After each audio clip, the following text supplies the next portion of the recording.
മലയാളത്തിൽ ഇനി വരാൻ പോകുന്ന ഒരു അടിപൊളി എപ്പിസോഡിന്റെ റിവ്യൂയിലേക്ക് എല്ലാവർക്കും സ്വാഗതം. അങ്ങനെ ദേവയാനിയെ ഡിസ്ചാർജ് ചെയ്ത് ആദർശം അവന്റെ അച്ഛനെ വീട്ടിലേക്ക് കൊണ്ടുവരികയാണ്.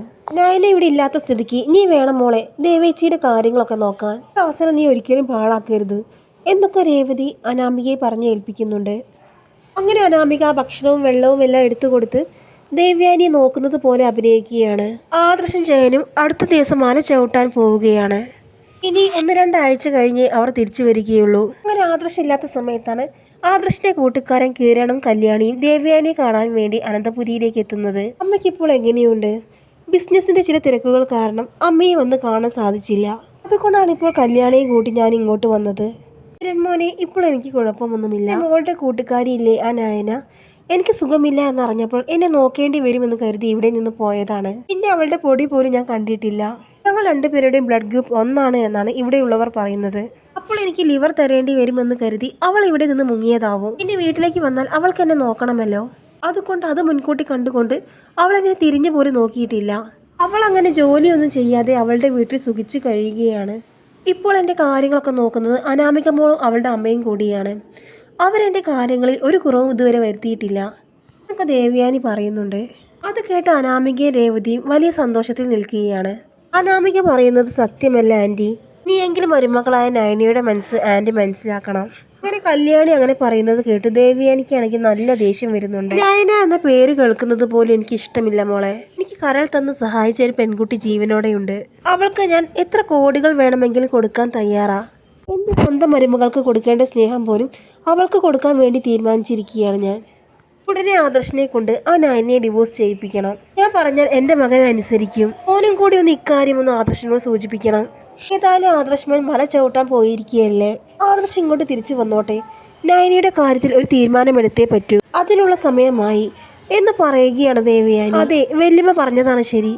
ആദർശേട്ടൻ്റെ കാര്യം ഓർക്കുമ്പോഴാണ് സങ്കടം. ഏതെങ്കിലും മരുമകൾ ചെയ്യുന്ന പ്രവൃത്തിയാണോ നയനയെടുത്ത് ചെയ്യുന്നത്? അമ്മായിയമ്മയ്ക്ക് സുഖമില്ലെന്നറിഞ്ഞാൽ ഏതെങ്കിലും മരുമകൾ ഇട്ടേച്ചു പോകുമോ എന്നൊക്കെ അനാമിക പറയുന്നത് കേട്ട് കല്യാണിക്കും കിരണിനും നല്ല ദേഷ്യം വരുന്നുണ്ട്. ഇനി നയനയെ കുറിച്ച് ആരും ഒരു അക്ഷരം മിണ്ടി പോകരുത്. അമ്മായിയമ്മയ്ക്ക് സുഖമില്ലാതാവുമ്പോൾ നോക്കേണ്ടി വരുമെന്ന് കരുതി ഇട്ടേച്ച് പോകുന്നവളല്ല എൻ്റെ കൂട്ടുകാരി. അമ്മായിയമ്മയെ സ്വന്തം അമ്മയെ പോലെ കണ്ട് അവർക്ക് വേണ്ടി കരള് പകുത്തു കൊടുത്തവളാ എൻ്റെ കൂട്ടുകാരി. അവളിപ്പോൾ സ്വന്തം ശരീരം കീറി മുറിച്ച് എഴുന്നേൽക്കാൻ വയ്യാതെ കിടക്കുകയാണ് എന്നൊക്കെ കല്യാണി പറയുന്നത് കേട്ട് ദേവയാനി അനാമികയും ആകെ നെട്ടി നിൽക്കുകയാണ്. എന്ത് നയനയോ? കല്യാണി, നീ എന്താ തമാശ പറയുകയാണോ? ഈ കള്ളങ്ങളെല്ലാം എന്നോട് പറയാൻ വേണ്ടി നിന്റെ കൂട്ടുകാരി ഇങ്ങോട്ട് നിന്നെ പറഞ്ഞു വിട്ടതല്ലേ? ഇത് ഞാൻ ഒരിക്കലും വിശ്വസിക്കില്ല മോളെ. ഈ നിൽക്കുന്ന അനാമിക എനിക്ക് കരൾ തന്ന് സഹായിച്ചാലും എൻ്റെ മരുമക്കൾ ഒരിക്കലും എനിക്ക് കരൾ തരില്ല. അതുകൊണ്ട് കൂട്ടുകാരിയോട് പോയി പറഞ്ഞേക്ക്. ഇല്ലാത്ത ഓരോ കള്ളത്തരങ്ങൾ പറഞ്ഞ് എൻ്റെ മനസ്സ് പിടിച്ചു പറ്റി ആനന്ദപുരിയിലേക്ക് കയറാമെന്ന് ഒരിക്കലും കരുതേണ്ട എന്ന് ദേവയാനി പറയുന്നുണ്ട്. ആദർശിൻ്റെ അമ്മ ഒരു കാര്യം മനസ്സിലാക്കണം. കള്ളം പറയുന്ന കൂട്ടത്തിലല്ല ഞാനും കല്യാണിയും ഒക്കെ. അതുകൊണ്ട് ഞാനും കല്യാണി ഇങ്ങോട്ട് വന്നത് തെളിവുകളുമായിട്ടാണ്. നയനയുടെ സർജറി കഴിഞ്ഞതിൻ്റെ ഡീറ്റെയിൽസ് ആണ് ഈ ഫയലിൽ. ആദർശിൻ്റെ അമ്മ ഒന്ന് പരിശോധിച്ച് നോക്ക്. ഞങ്ങളിപ്പോൾ ഹോസ്പിറ്റലിൽ പോയി ഡോക്ടേഴ്സിനോട് സംസാരിച്ചാണ് ഈ ഡീറ്റെയിൽസ് എല്ലാം ഒപ്പിച്ചത് എന്നൊക്കെ പറഞ്ഞ് കിരൺ ആ ഫയൽ ദേവയാനിക്ക് നേരെ നീട്ടുന്നുണ്ട്. അതിനുശേഷം കിരൺ പറയുകയാണ്, ഇനിയും ആദർശിൻ്റെ അമ്മയ്ക്ക് ഒന്നും മനസ്സിലാകുന്നില്ലെങ്കിൽ ഞങ്ങൾക്കൊന്നും പറയാനില്ല. ആൻറ്റി ഒരു കാര്യം ഓർത്തോ, ഇനി നയനെ സങ്കടപ്പെടുത്താനാണ് ആൻറ്റിയുടെ ഉദ്ദേശമെങ്കിൽ ഈശ്വരന്മാർ പോലും ആൻറ്റിയോട് ക്ഷമിക്കില്ല. ഇതെല്ലാം കേട്ട് ദേവയാനിയാണെങ്കിൽ ആകെ നെട്ടി നിൽക്കും. കിരണേട്ടാ, നമുക്ക് പോകാം എന്ന് പറഞ്ഞുകൊണ്ട് കല്യാണി കിരണിനെയും കൂട്ടി അനന്തപുരിയിൽ നിന്ന് പോവുകയാണ്. എടി, നീ ആ ദേവേച്ചിയുടെ മനസ്സ് മാറ്റാൻ വന്ന കള്ളിയല്ലേ എടി? കള്ളം പറയാൻ വേണ്ടി മാത്രം വന്നവള്. നയനയുടെ കൂട്ടുകാരിയല്ലേ നീ? അതുകൊണ്ട് ആ കള്ളത്തരമൊക്കെ നിനക്കും കിട്ടിയിട്ടുണ്ടാവും എന്ന് പറഞ്ഞ് രേവതി അവരുടെ അടുത്തേക്ക് വരുന്നുണ്ട്. നയനയോട് സംസാരിക്കുന്നത് പോലെ നിങ്ങൾ എൻ്റെ അടുത്ത് സംസാരിക്കാൻ നിൽക്കേണ്ട. ഞാൻ എല്ലാം കേട്ട് നിൽക്കുന്നവളല്ല. അനാവശ്യം പറഞ്ഞാലുണ്ടല്ലോ ഇവിടെയുള്ള വെള്ളമെടുത്ത് നിങ്ങളുടെ തലയിലൊഴിക്കും. അത് വീട്ടിൽ വരുന്നവരോട് നന്നായി പെരുമാറാൻ നോക്ക് എന്നൊക്കെ കല്യാണി രേവതിക്ക് മറുപടി കൊടുക്കുന്നുണ്ട്.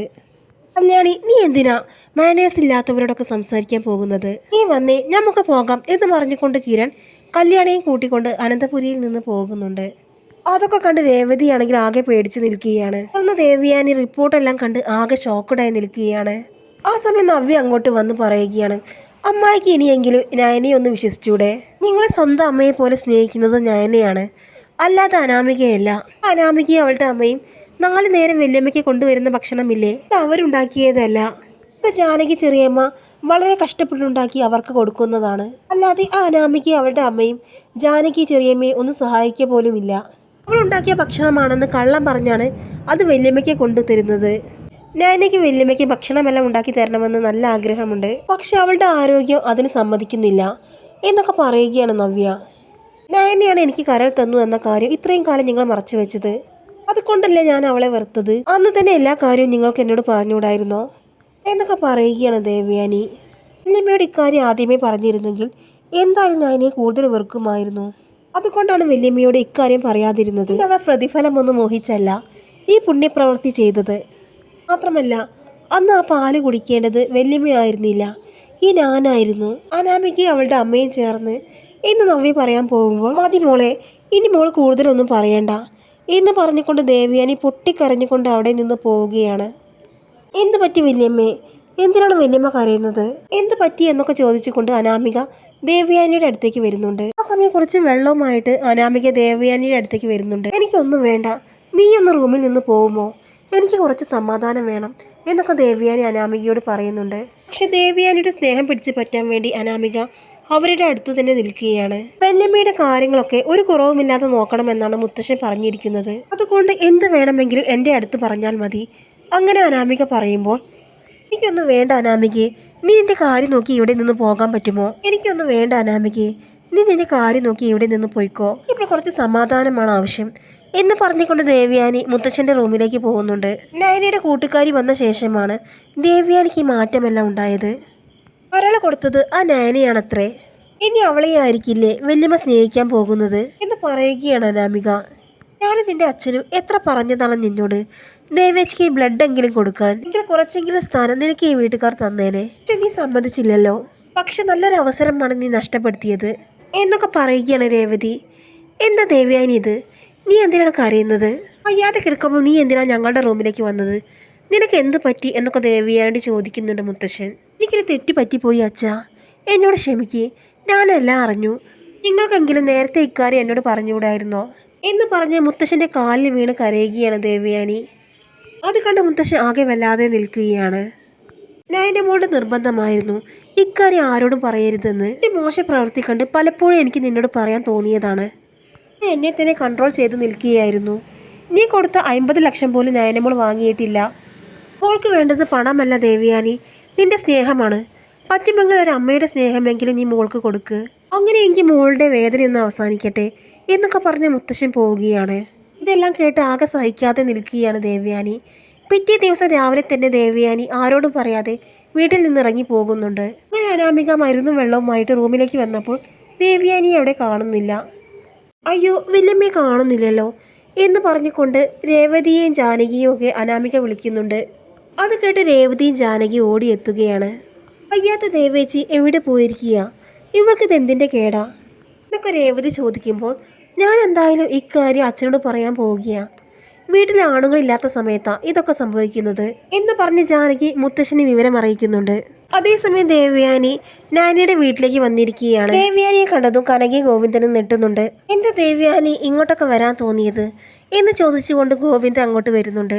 കണ്ടിട്ട് കനക വന്ന് ആദർശ് മോൻ്റെ അമ്മ വയ്യാതെ കിടക്കുകയായിരുന്നല്ലോ, ഈ അവസ്ഥയിൽ ഇങ്ങോട്ട് വരേണ്ട ആവശ്യമുണ്ടോ, നയനമോൾ എവിടെ, എനിക്ക് അവളെ ഒന്ന് കാണണം, കണ്ടേ പറ്റൂ എന്ന് പറഞ്ഞ് ദേവയാനി നയനയുടെ റൂമിലേക്ക് പോകുന്നുണ്ട്. നയന വയ്യാതെ കിടക്കുന്നത് കണ്ട് ദേവയാനിക്കാണെങ്കിൽ വലിയ സങ്കടമാകുന്നുണ്ട്. എല്ലാ സത്യങ്ങളും അറിഞ്ഞിട്ട് ഞാൻ ഇങ്ങോട്ട് വന്നിരിക്കുന്നത്, ഈ അമ്മയോട് മോള് പൊറുക്കണം, ചെയ്യാൻ പാടില്ലാത്തതാണ് ഞാൻ ചെയ്തത് എന്ന് പറഞ്ഞുകൊണ്ട് ദേവയാനി നയനയുടെ കാല് പിടിച്ച് കരയുന്നുണ്ട്. അയ്യോ അമ്മ എന്തിനാണ് എൻ്റെ കാല് പിടിച്ച് കരയുന്നത്, അതൊന്നും വേണ്ട അമ്മേ, അമ്മ എഴുന്നേൽക്ക്, വയ്യാത്ത ഈ അവസ്ഥയിൽ അമ്മ ഇങ്ങോട്ട് വരണ്ടായിരുന്നു. അമ്മ എന്നെ ഒന്ന് വിളിച്ചിരുന്നെങ്കിൽ ഞാൻ അങ്ങോട്ട് വരുമായിരുന്നില്ലേ.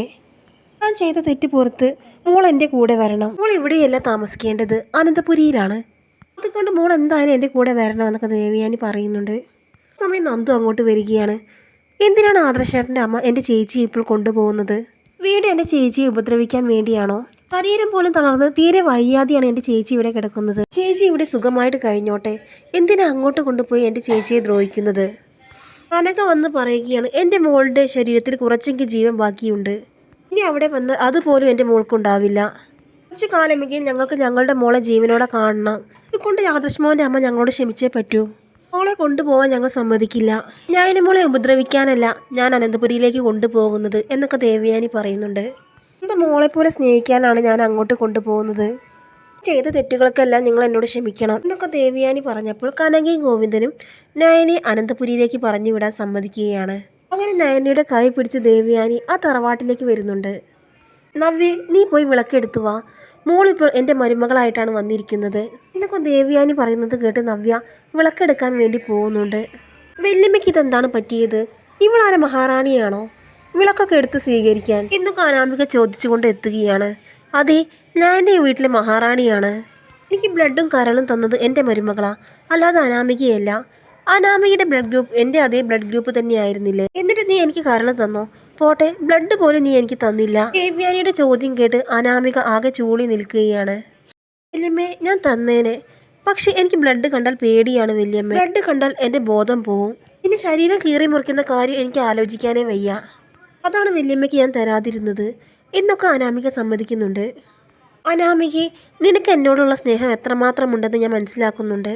ശരീരം കീറി മുറിച്ചാൽ നിന്റെ സൗന്ദര്യം പോകുമെന്ന് കരുതിയല്ലേ നീ എനിക്ക് കരൾ തരാതിരുന്നത് എന്ന് ദേവയാനി ചോദിക്കുന്നുണ്ട്. അത് കേട്ട് അതിന് ഉത്തരം പറയാൻ കഴിയാതെ നിൽക്കുകയാണ് അനാമിക.